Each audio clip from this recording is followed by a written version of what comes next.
शासन का हमारे तरफ से बहुत जुलूम जो हो रहा है, हर कोई पैसे वाला नहीं है। ओबीसीच्या विद्यार्थ्यांनी शेवटी का मग आत्महत्या करायच्या का, मध्ये बंदुका परत हाती घ्यायच्या का, ओबीसीची जागा हक्काची जागा ओपनला देऊन टाकायची। आप देख रहे हैं भवानी टाइम्स। गोंदिया जिल्ह्यातील प्रस्तावित पोलीस भरती प्रक्रियेत ओबीसी वर्गासाठी जागा नसल्याने विद्यार्थ्यांमध्ये निराशा आणि नाराजीचे सूर उमटले आहेत।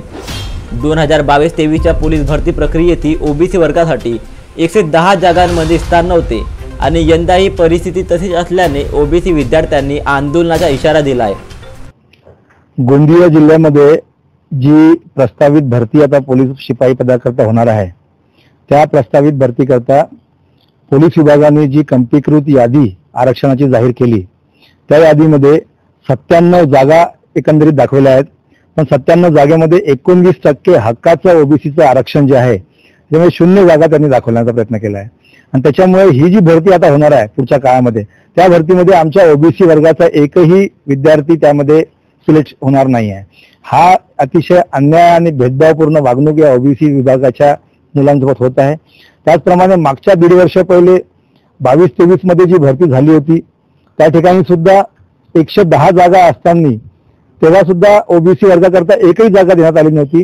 जणू काही पोलीस विभाग ओबीसी विभागाच्या विद्यार्थ्यांशी जाणून बुजून हा खेळ करत आहे आणि ओबीसी विभागाच्या विद्यार्थ्यांना डावलण्याचा प्रयत्न करत आहे। हा अन्याय आहे। हक्काचं आरक्षण परमपूज्य डॉक्टर बाबासाहेब आंबेडकरांनी दिलं असल्यावर सुद्धा या गोंदिया जिल्ह्यामध्ये ओबीसीच्या विद्यार्थ्यांशी खेळ होत आहे।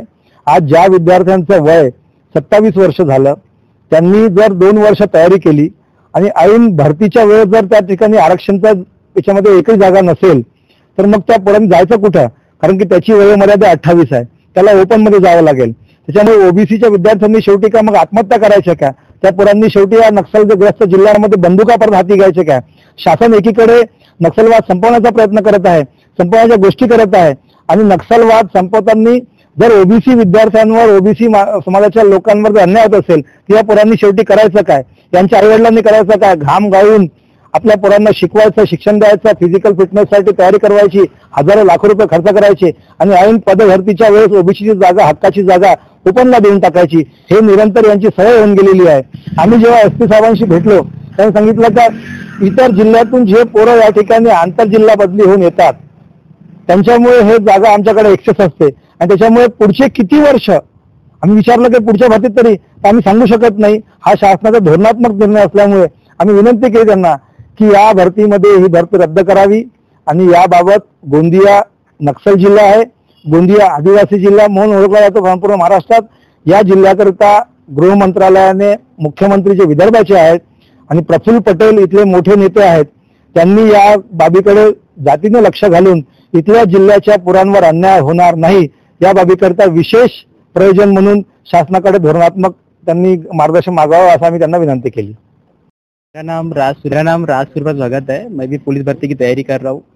और कैसा है 2022, 23, 24 से जो भर्तियाँ निकली थी उसमें जगह निकल नहीं रही है। और कैसा है गढ़चिरौली में भी ऐसा हुआ था कि पुलिस भर्ती की जगह निकली थी, तो वहाँ भी कुछ आरक्षण था लेकिन वहाँ भी जगह निकली थी। तो अपने गोंदिया में भी वैसा ही हुआ कि ओबीसी की जगह आरक्षण है लेकिन जगह ही नहीं है। 97 जगह निकली है लेकिन ओबीसी की एक भी जगह नहीं है। तो जैसे जैसे हमारी एज बढ़ रही है तो हम क्या करें? तो यही हमारा मुद्दा है। और कैसा है कि हमको इतना बड़ा ओबीसी बहुत बड़ा है फिर भी जगह नहीं निकल रही है। तो ये शासन का हमारे तरफ से बहुत जुलूम जो हो रहा है, तो ये उन्होंने नहीं करने को ना और हमको जगह देने को ना, ओबीसी की इतने सारे ओबीसी रहने के बावजूद भी हमको जगह नहीं मिल रही है। तो इसके लिए मैं शासन से निवेदन करता हूँ कि कोई भी हर बंदा लगे, क्योंकि हर अपनी परिस्थिति से कमजोर रहता है, आगे बढ़ता है और मेहनत करता है। हर कोई अंबानी और टाटा नहीं है, हर कोई पैसे वाला नहीं है, हर कोई छोटे से रास्तों से निकल के बड़े तरह तो जाता है। और शासन से यही मैं कहना चाहता हूँ कि जगह निकाले और हर बंदा लगे, तभी से यही मेरी निवेदन है, शासन इसकी तरफ ध्यान दे। आप देख रहे हैं भवानी टाइम्स।